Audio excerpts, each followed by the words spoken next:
ये बात है 18 मई 1954 की, जब ये 4 इंजन्स वाला Colombian 2 aircraft American state North Carolina की तरफ रवां दवा था।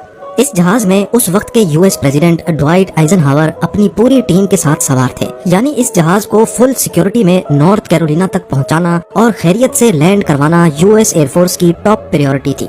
एयर ट्रैफिक कंट्रोलर के पास इस जहाज का कॉल साइन एयरफोर्स 8610 के नाम से रजिस्टर्ड था, लेकिन ऐन उस टाइम पर जब जहाज की लैंडिंग का वक्त करीब आया तो एक मसला पेश आ गया। मसला ये हुआ कि एक कमर्शियल प्लेन ने रडार में एंट्री मारी और एयर ट्रैफिक कंट्रोलर को पूरी तरह से कंफ्यूज कर दिया, क्योंकि उसका भी कॉल साइन फ्लाइट 8610 ही था और वो प्लेन भी सेम उसी मॉडल का था जिसमें यूएस प्रेसिडेंट सवार थे। एयर ट्रैफिक कंट्रोलर के स्टाफ के सामने सेम कॉल साइन के 2 जहाज एक ही एयर स्पेस में मौजूद थे और अब उनको ये मालूम नहीं था कि असल में प्रेसिडेंट किस जहाज में मौजूद हैं। खैर, थोड़ी कंफ्यूजन के बाद प्रेसिडेंट का जहाज तो बाहिफाजत लैंड कर गया, लेकिन इस वाक़े ने अमेरिकन एयरफोर्स को थोड़ी देर तक हिला कर रख दिया था, क्योंकि आखिरकार ये प्रेसिडेंट की सिक्योरिटी में एक बहुत बड़ा लूप होल था। बस उसी दिन के बाद से यूएस प्रेसिडेंट चाहे जिस भी एयरक्राफ्ट में सफर करते हैं उसका कॉल साइन ऑटोमेटिकली एयरफोर्स 1 कर दिया जाता है। फिल वक्त अमेरिकन प्रेसिडेंट को ट्रांसपोर्ट करने के लिए बोइंग 747 का मॉडिफाइड वर्जन इस्तेमाल किया जाता है। देखने में तो ये जहाज किसी आम कमर्शियल प्लेन जैसा ही दिखता है, लेकिन असल में ये दुनिया का सबसे एडवांस्ड और सिक्योर तरीन बोइंग 747 एयरप्लेन है।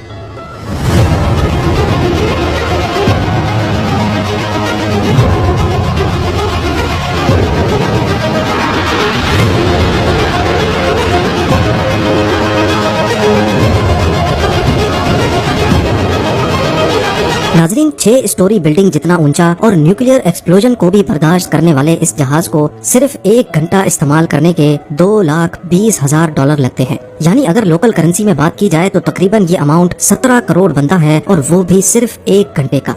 कहने को तो ये प्रेसिडेंट ऑफ यूनाइटेड स्टेट्स को ट्रांसपोर्ट करने के काम आता है, लेकिन इसकी हैसियत वाशिंगटन डीसी में वाक़े व्हाइट हाउस से कम हरगिज नहीं है, क्योंकि इसमें प्रेसिडेंट के पूरे ऑफिस से लेकर उनके पर्सनल स्वीट तक वो तमाम फैसिलिटीज मौजूद हैं जो प्रेसिडेंट व्हाइट हाउस में इस्तेमाल करते हैं। एयरफोर्स 1 के इस जहाज में एंटी हैकिंग सिक्योरिटी सिस्टम तो लगा ही है, लेकिन इसके साथ साथ इसमें एंटी मिसाइल और एंटी न्यूक्लियर सिस्टम भी लगाया गया है। यूएस प्रेसिडेंट के ऑफिशियल एयरक्राफ्ट में कुछ ऐसे सिस्टम भी हैं जिनको देखकर दिमाग दंग रह जाता है।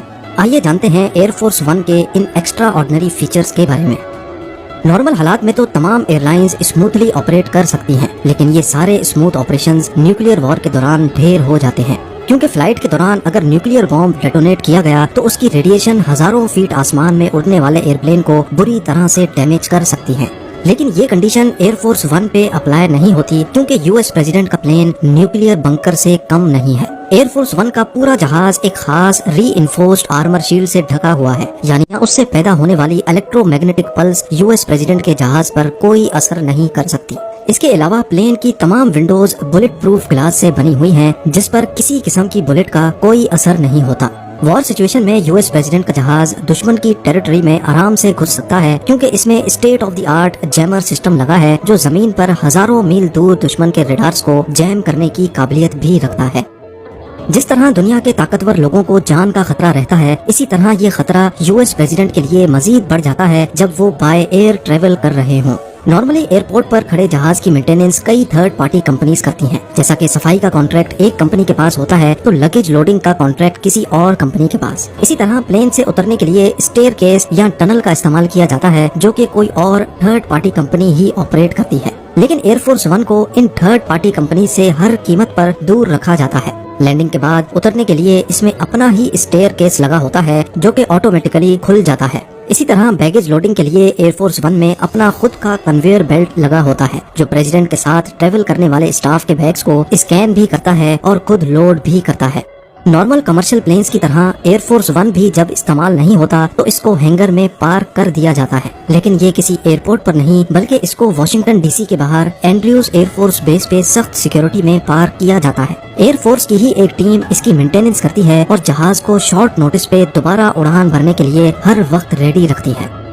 जब प्रेसिडेंट हो ऑन बोर्ड तो यूएस एयरफोर्स को हर किस्म की सिचुएशन से निपटने के लिए तैयार रहना पड़ता है, और प्रेसिडेंट की जान बचाना इनकी टॉप प्रायोरिटी होती है, फिर चाहे इसमें किसी भी हद तक क्यों ना जाना पड़े। दौरान सफर किसी भी वजह से अगर प्रेसिडेंट की तबीयत बिगड़ गई तो उस सिचुएशन में प्लेन को लैंड करना और हॉस्पिटल की तरफ भागना कोई अच्छा ऑप्शन नहीं है। इसी वजह से एयरफोर्स वन में एक ऐसा कंपार्टमेंट भी बनाया गया है जो किसी हॉस्पिटल से कम हरगिज नहीं है। यहाँ फार्मेसी में हर किस्म की मेडिसिन मौजूद होती हैं, जबकि सर्जिकल लाइट्स के साथ साथ एक पूरा ऑपरेशन थिएटर भी मौजूद है। इस मिनी हॉस्पिटल में दिल की धड़कन को वापस बहाल करने के लिए electric shock device, suction devices, IV pumps और वेंटिलेटर जैसी फैसिलिटीज भी मौजूद रहती हैं। साथ ही साथ डॉक्टर्स और नर्सिंग स्टाफ भी प्रेसिडेंट के साथ ही एयरफोर्स वन में ट्रेवल करते हैं।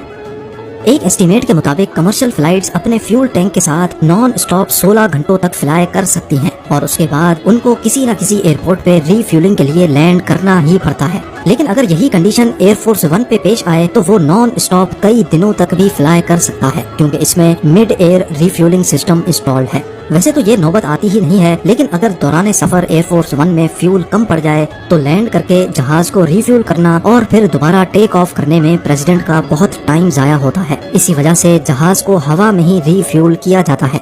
एयरफोर्स का रिफ्यूलिंग एयरक्राफ्ट पहले से प्रेसिडेंट के जहाज का इंतजार कर रहा होता है। जब प्रेसिडेंट का जहाज करीब आता है तो रिफ्यूलिंग एयरक्राफ्ट अपना एल्टीट्यूड और स्पीड एडजस्ट करके एक नोजल के जरिए एयरफोर्स वन का टैंक दोबारा फुल कर सकता है।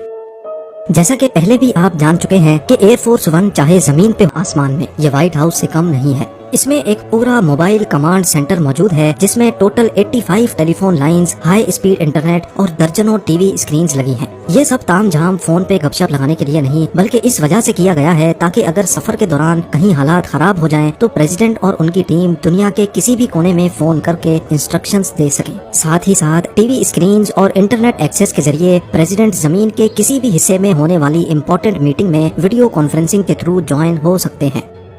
ज्यादातर एयरलाइंस में खाने का एक लिमिटेड मेन्यू होता है और कहीं कहीं पे तो मेन्यू ही नहीं होता, लेकिन एयरफोर्स वन में मेन्यू से बढ़कर भी बहुत कुछ होता है। इसमें टोटल 2 किचन्स हैं जहां पर पर्सनल शेफ्स मेन्यू से हटकर भी वो सब कुछ बना सकते हैं जिसकी प्रेसिडेंट फरमाइश करें। इन किचन्स में स्टोव्स, माइक्रोवेव्स, रेफ्रिजरेटर्स और स्पेशल एग्जॉस्ट सिस्टम भी लगा होता है, जहाँ पर एक ही वक्त में 100 लोगों का खाना भी तैयार किया जा सकता है। कुछ डिशेस तो ऑलरेडी मेन्यू के हिसाब से तैयार की होती हैं, जबकि फ्रेश ग्रोसरी फ्लाइट से पहले ही अरेंज कर दी जाती है ताकि लास्ट मोमेंट पे अगर प्रेसिडेंट की तरफ से कोई फरमाइश आए तो उसको पूरा किया जा सके। लेकिन सिक्योरिटी को मद्देनजर रखते हुए शेफ्स को अमेरिका से बाहर किसी भी ग्रोसरी से सामान परचेज करने की परमिशन नहीं होती।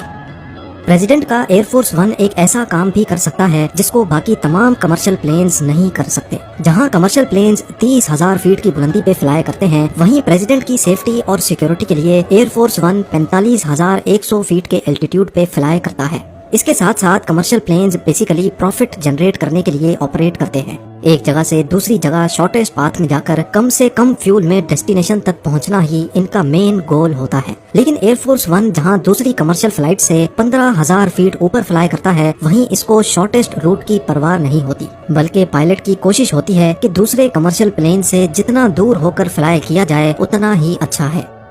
यूएस प्रेसिडेंट के प्लेन को हमेशा एक और प्लेन भी फॉलो करता है, बोइंग E-4B नाइट वॉच, जिसको द डूम्सडे प्लेन भी कहा जाता है, और ये तब तक हवा में होता है जब तक एयरफोर्स वन लैंड नहीं कर जाता। अगर प्रेसिडेंट के ऑन बोर्ड होने के दौरान ही जमीन पर न्यूक्लियर वॉर हो जाए और यूएस मिलिट्री का सारा कम्युनिकेशन सेटअप तबाह हो जाए तो इस सिचुएशन में E-4B नाइट वॉच कम्युनिकेशन का सेंटर बन जाता है।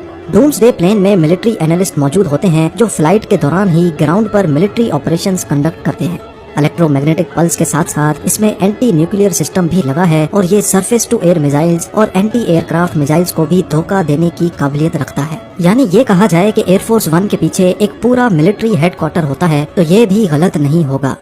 और आखिर में आपको ये भी बताते चलें कि प्रेसिडेंट का एयरफोर्स वन सिर्फ एक जहाज नहीं बल्कि ये 2 एक जैसे जहाज हैं। इन दोनों जहाजों का इंटीरियर और एक्सटीरियर हूबहू सेम है। ऐसा इस वजह से किया गया है ताकि अगर कोई एक प्लेन मेंटेनेंस की वजह से डाउन हो तो प्रेसिडेंट को दूसरे जहाज में भेजा जा सके। लेकिन इन दोनों प्लेन्स का एक और रीजन भी है और वो है सिक्योरिटी। प्रेसिडेंट कौन से एयरफोर्स वन में ट्रेवल करेंगे ये लास्ट मोमेंट तक किसी को भी मालूम नहीं होता, हत्ता कि यूएस एयरफोर्स के कई ऑफिशियल्स को भी नहीं।